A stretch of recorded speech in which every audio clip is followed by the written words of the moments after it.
Hey, everybody, welcome to the SkyLounge podcast, episode number 273. Thank you so much for tuning into this episode. Follow me at the SkyLounge on SoundCloud, iTunes, and Google Podcasts, and also check out the SkyLounge on YouTube, Twitter, Instagram, and Facebook. And without any further ado, let's get shit started with episode number 273, Compensating Cyclical Tardy Tendencies, Amidst Complacency, Sports Updates, Part 1. You might be wondering, especially if you're on the audio side via SoundCloud, iTunes, or Google Podcasts, where the fuck has this motherfucker been for 2 goddamn days? Yeah. If you're on the YouTube side, you're not really missing much, although I haven't really been posting all that consistently. And I'll be honest with you, motherfuckers. I've just been porking out and fucking up my sleeping schedule. There's really not a whole lot of secret with that shit, okay? But within those lost days, I realized that not posting out episodes might be, and I'm going to be real honest too, Wednesday night, I was actually filming an Untitled Rant, and I had about 37 minutes worth of material where we're watching the Dodgers game, we're watching bits and pieces of the Celtics and Heat game, and, having a good time ranting and smoking, but my phone decides to tell me just then, right when I finish recording, that I have not enough space on the phone. And yes, real quick fucking behind the scenes shit here. So when I record these videos on my phone, it saves onto the internal hard drive of the phone, not the external storage, which is the micro SD card, which is about 256 fucking gigabytes that I got.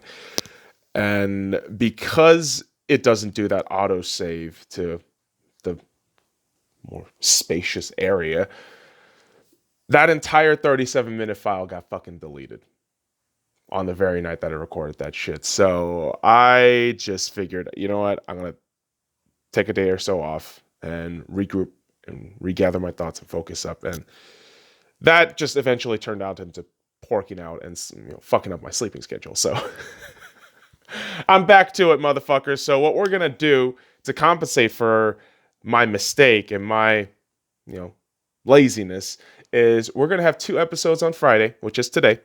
And we're going to have 2 episodes on Saturday, which is tomorrow. So how we're going to break this down is, like the episode we're going to have right now, for Friday and Saturday, early in the day, we're going to do sports ball updates, where we're obviously talking about what's been going on in the world of sports, updating you what's been going through each leagues, all throughout the disciplines of great sports that we have.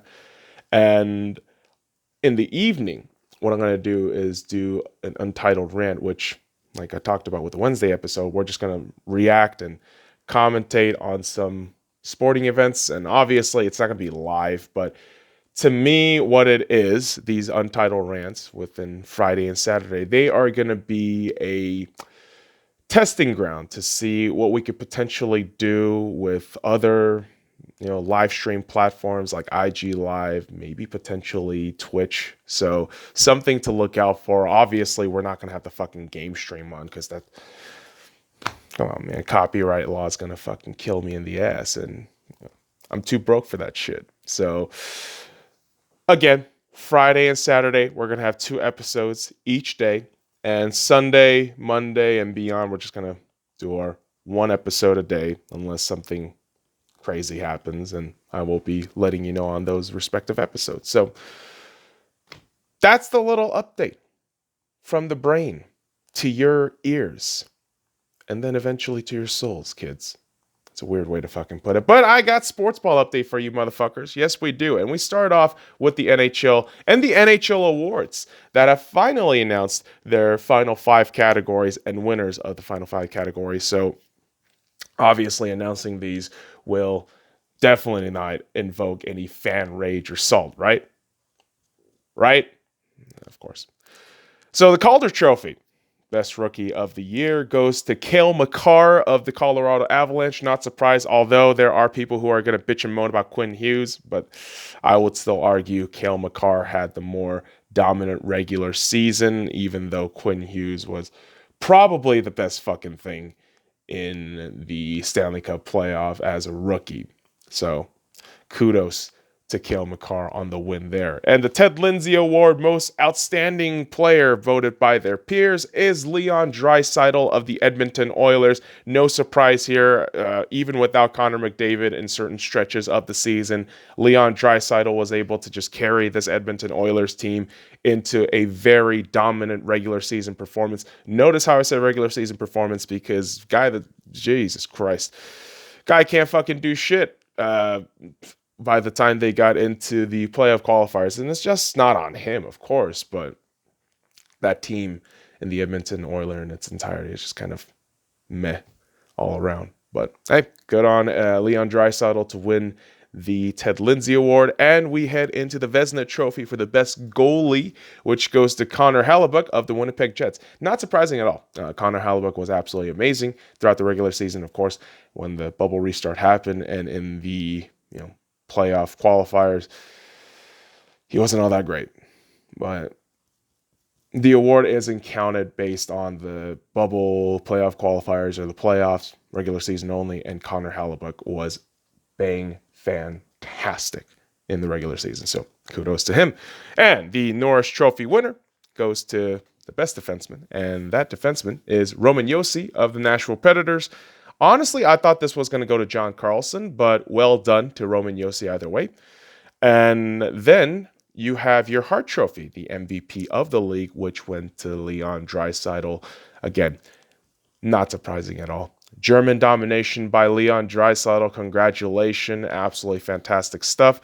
Although he does thoroughly deserve all the praises for his dominant regular season. Leon Draisaitl and the Edmonton Oilers has to be criticized for their kind of lackadaisical outing in the playoff qualifiers, and just really a lot of curious things moving forward with this core. Thinking, do you have enough depth in your offense to help Connor McDavid and Leon Draisaitl push for that next level, or are you just going to be stuck in this, we're going to win all the regular season shit but win nothing of significance? I feel, unfortunately, that is the rough for the Edmonton Oilers. Although, as a Vegas Golden Knights fan, I mean, if they suffer, that's fine. I'd rather see the Vegas Golden Knights win shit anyways. But kudos to those individuals winning those awards. The NHL Awards was very, very long in terms of how they're announcing players in individual categories. But there you have it. Everything has been announced. And what's also been announced by the NHL is the first and second All-Star team along with the All-Rookie team. So let's go ahead and name these guys off. I mean, this is just a fucking great list all around of just solid players all in the NHL right now. So first All-Star team goes with goalie Connor Hellebuyck from the Winnipeg Jets, defenseman John Carlson of the Washington Capitals, defenseman Roman Josi of the Nashville Predators, center Leon Draisaitl of the Edmonton Oilers, left winger you got Artemi Panarin, New York Rangers, who has had an outstanding season with the Rangers, and they are going to get a tremendous bolster to their rebuild with the Alex Lafreniere number 1 overall pick grab with the lottery win that they got there. And right winger David Pastrnak of the Boston Bruins. And you'll notice there's going to be a lot of Boston Bruins being named, not just with David Pastrnak, but in the second All-Star team. You start off with the goalie and Tuukka Rask of Boston Bruins, Victor Hedman of the Tampa Bay Lightning. He has just been lighting it up too in the playoffs as well. Arguably, he could be a Conn Smythe winner for the Tampa Bay Lightning if they win the Cup. And you also have defenseman Alex Pietrangelo of the St. Louis Blues, who is going to be a huge commodity in the upcoming free agency period here in the NHL, and we are very curious to see where he lands. Center, you have Nathan MacKinnon of the Colorado Avalanche. Left wing, Brad Marchand of the Boston Bruins. That one kind of surprised me, but Brad Marchand does put up points, even though he is a pest and people think he is just a rat. I would defend more Brad Marchand, just an elite kind of winger, and his placement in the second All-Star team just kind of solidifies that. And right winger, you have Nikita Kucherov, Tampa Bay Lightning, just all around solid forward in Nikita Kucherov. I mean, this guy is just a perennial All-Star, and not surprised he's in the Stanley Cup final, scoring clutch goals. But when you look at the All-Rookie team, you have some stud stud guys in this lineup. At goalie, you have Elvis Merzlikins of the Columbus Blue Jackets. We know how Elvis has been doing for the Blue Jackets and how the goalie tandem in Korpisalo and Merzlikins was one of the prime reasons as to why the Columbus Blue Jackets was so good throughout the regular season. Defenseman Cale Makar of the Colorado Avalanche. Defenseman Quinn Hughes of the Vancouver Canucks. Obviously, we talked about how great Quinn Hughes is. And at forward, you have Dominik Kubalik of the Chicago Blackhawks, who has been lighting it up. And don't be surprised if a re-upped, Jonathan Taves and Patrick Kane, starts rolling with these young guys in Doc, Kubalik, Nylander. The Chicago Blackhawks team is not dead.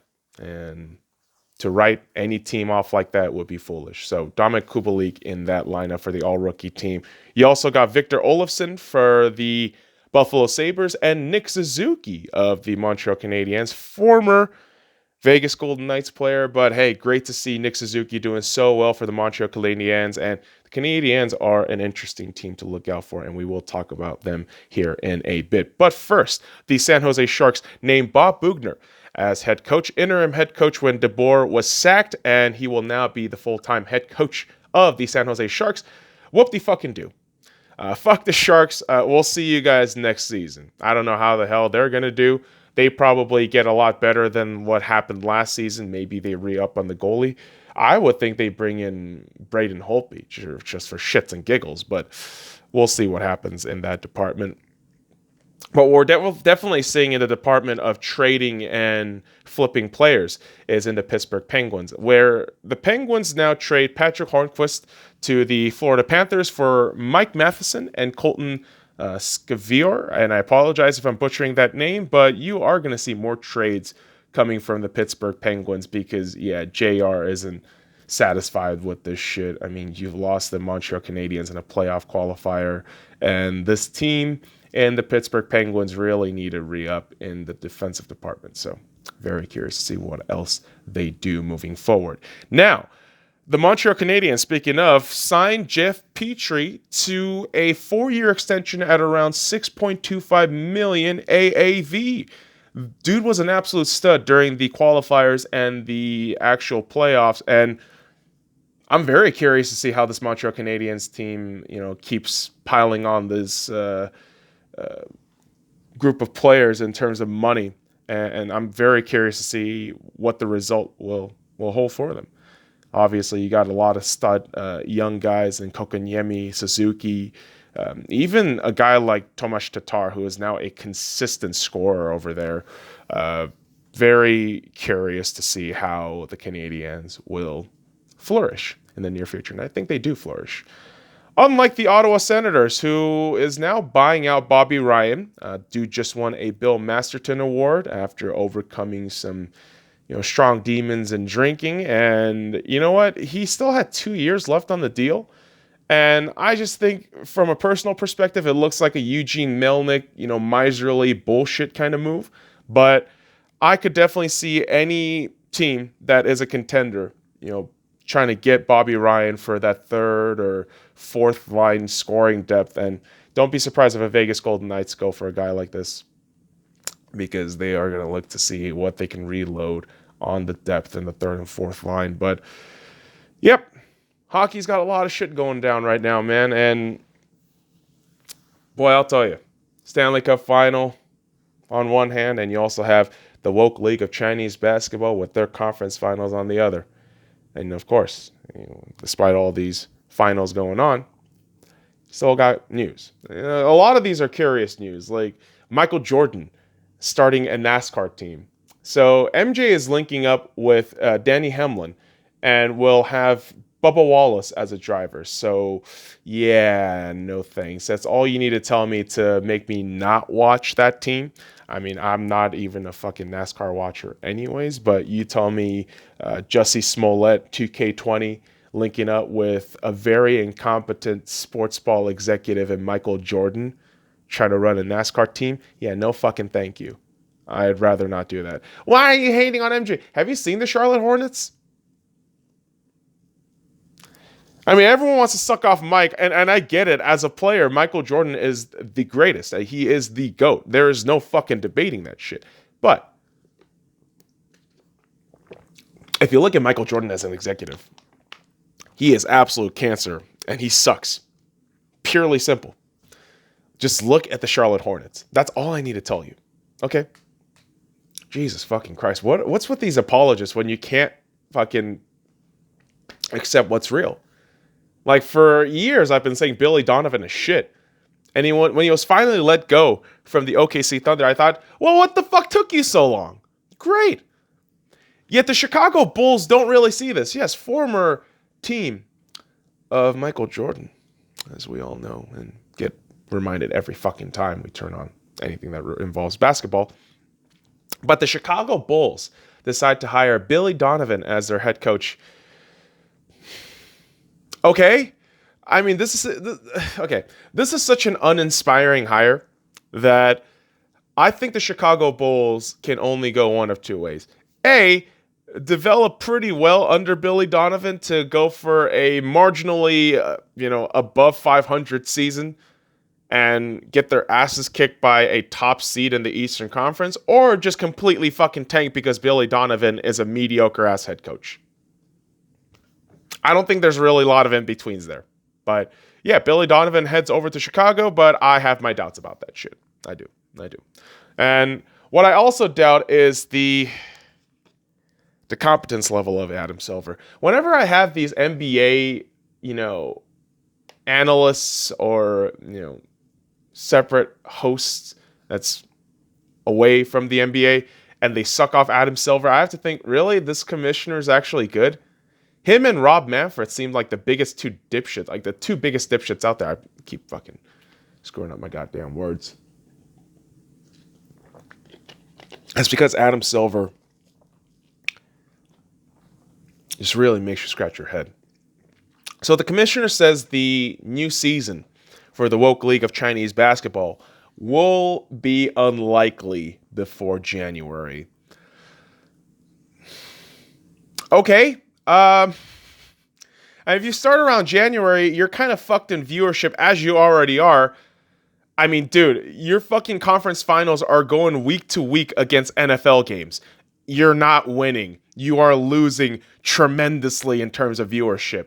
And now you're going to say, we're thinking about pushing this shit into January?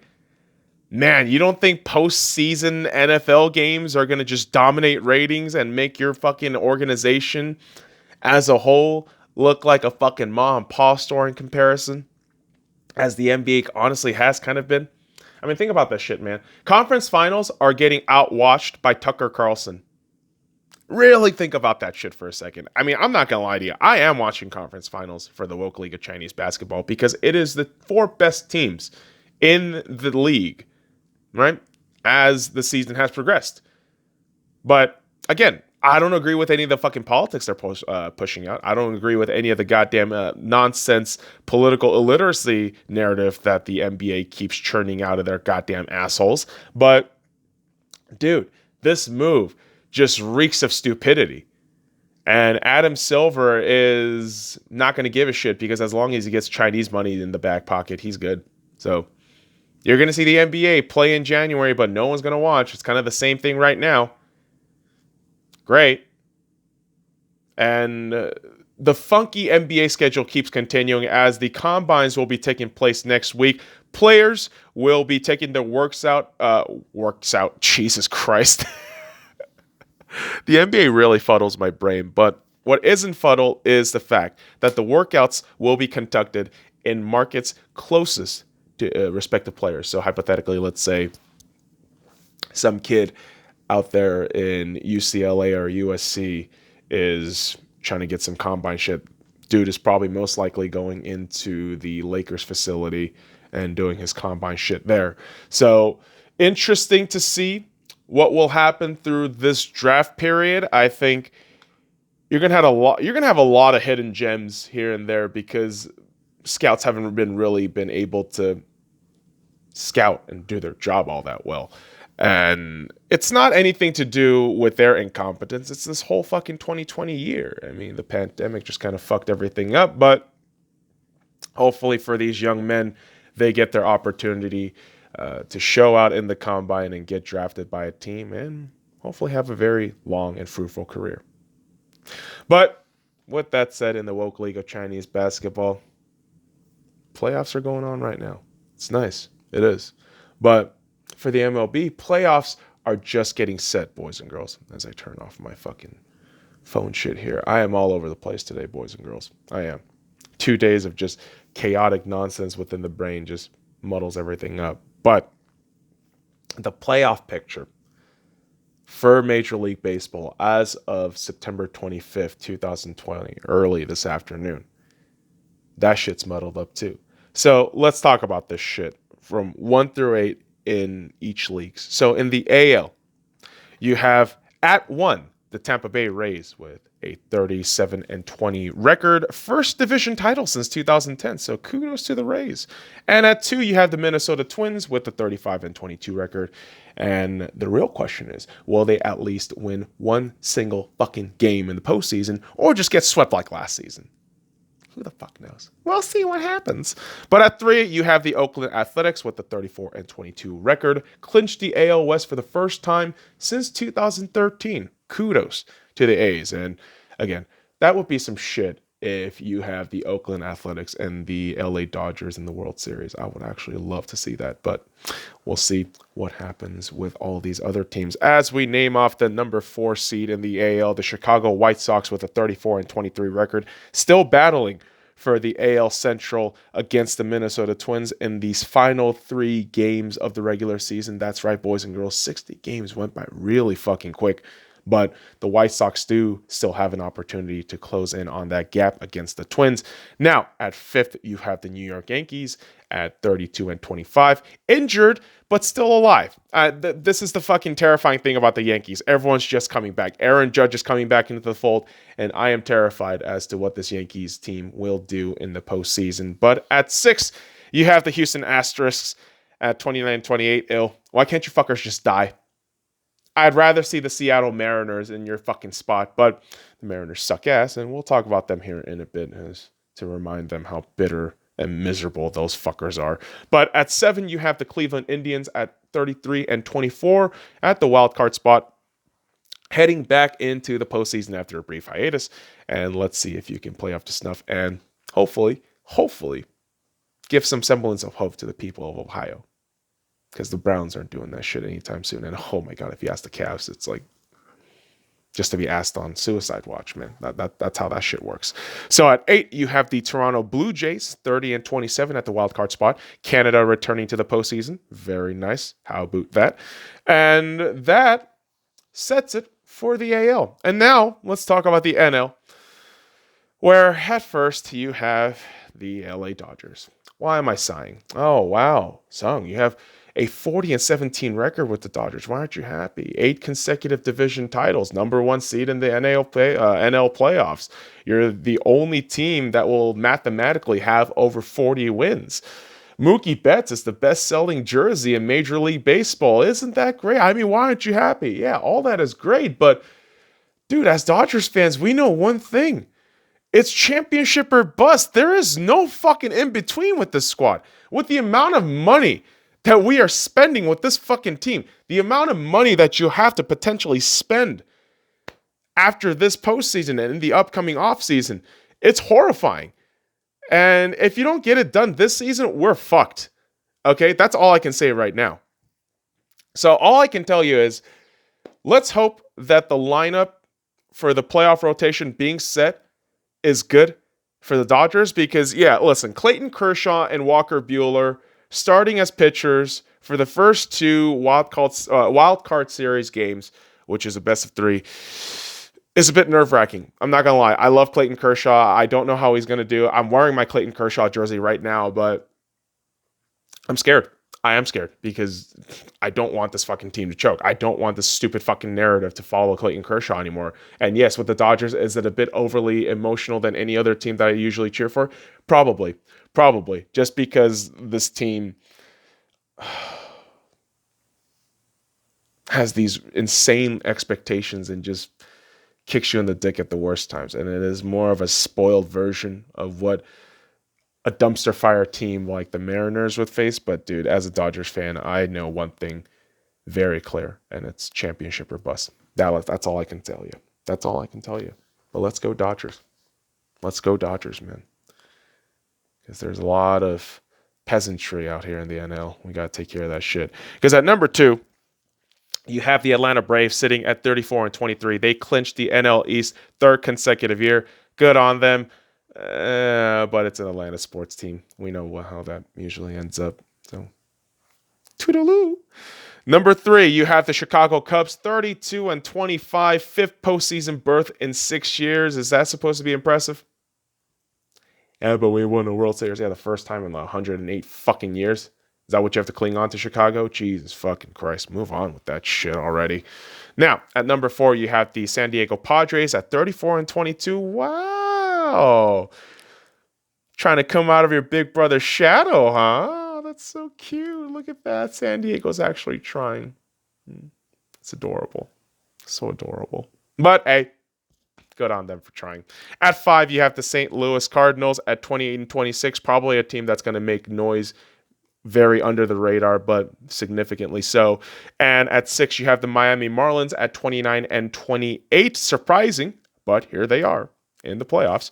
And at 7, at the wild card spot, you have the Cincinnati Reds at 29-28. And at the 8th spot, kids, you have the San Francisco Giants, the wild card spot. And they could potentially face the LA Dodgers if they hold that spot true. So, yeah, Dodgers and Giants and a wild card series, huh? That would be great. I'd actually love that. But you know who's not going to get to wrestle with these potential lineups and matchups and, dare I say it, Cinderella run? The Seattle Mariners. Ladies and gentlemen, it has been 19 consecutive seasons since the Seattle Mariners have been to a playoff spot.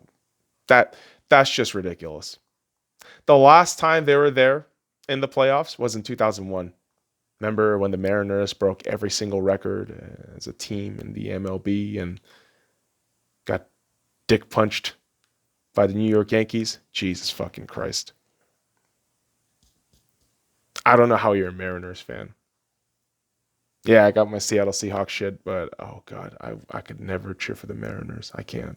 Obviously, I have my Dodgers as precedent, so A, I wouldn't be able to do that. But B, just knowing their history, I would never do it. Jesus, my fucking throat got all choked up.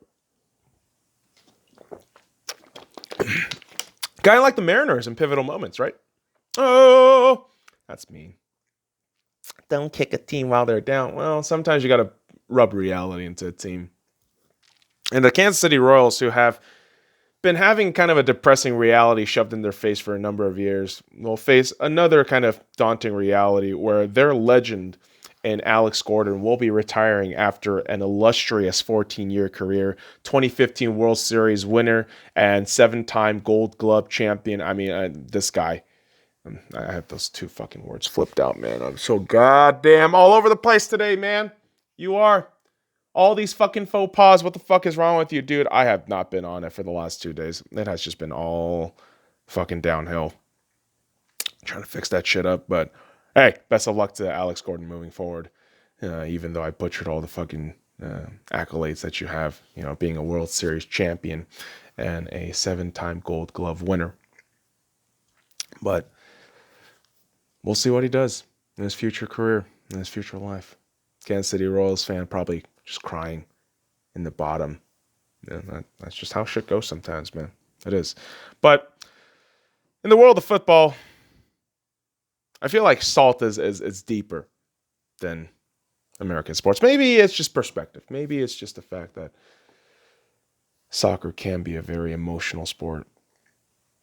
But in the world of football, Champions League winners Bayern Munich win again the UEFA Super Cup after beating Europa League winners in Sevilla 2-1 after extra time. Not surprising with how Bayern Munich has just been dominant. They have 2 Player of the Year finalists in Robert Lewandowski and Manuel Neuer. The 3rd finalist is Manchester City's Kevin De Bruyne.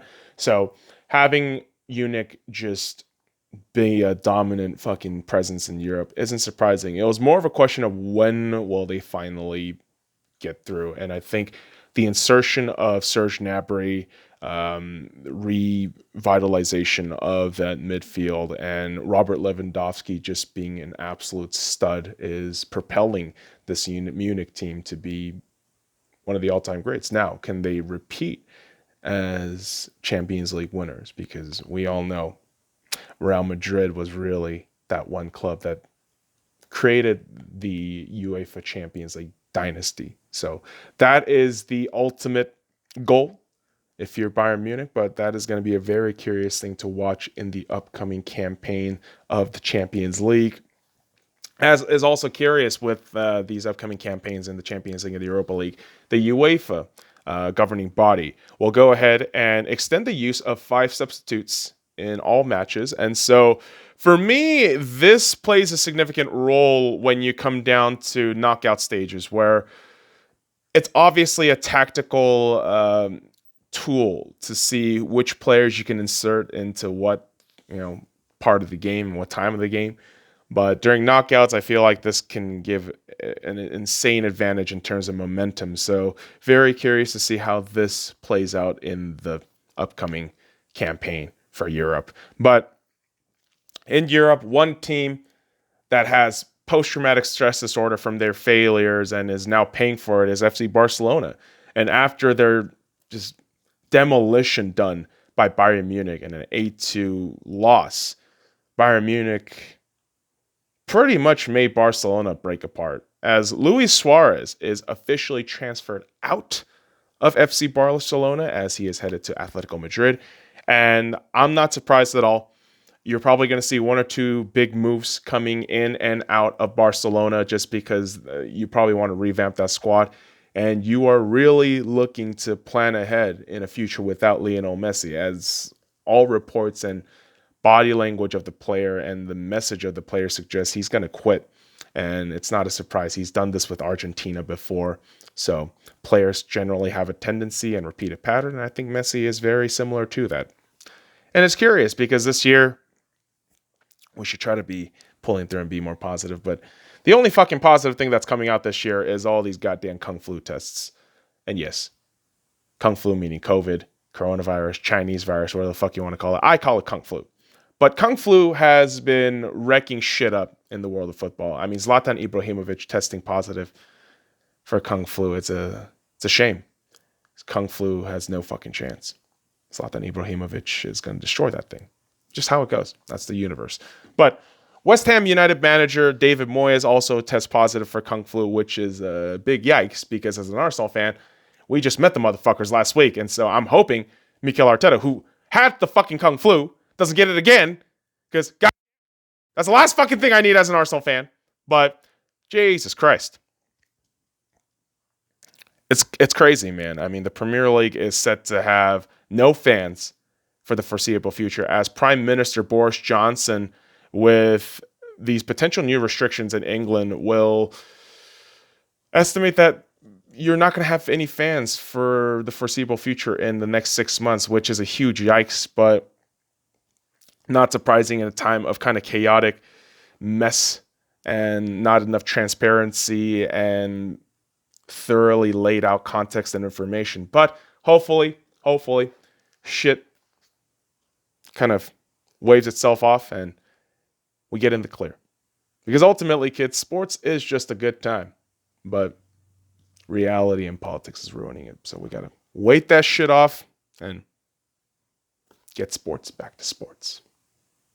But on the next episode of the Sky Lounge, again, tonight we're going to have an untitled rant, live reacting to some sports, and be on the lookout for that. All right, motherfuckers. I appreciate you dropping by this episode. Follow me at the Sky Lounge on SoundCloud, iTunes, and Google Podcasts, and also check out the Sky Lounge on YouTube, Twitter, Instagram, and Facebook. I apologize for all the faux pas and the fucking mutterings. It's been 2 days since I've been reading scripts and shit, so that's just an excuse. But hey, until next time, fuck off.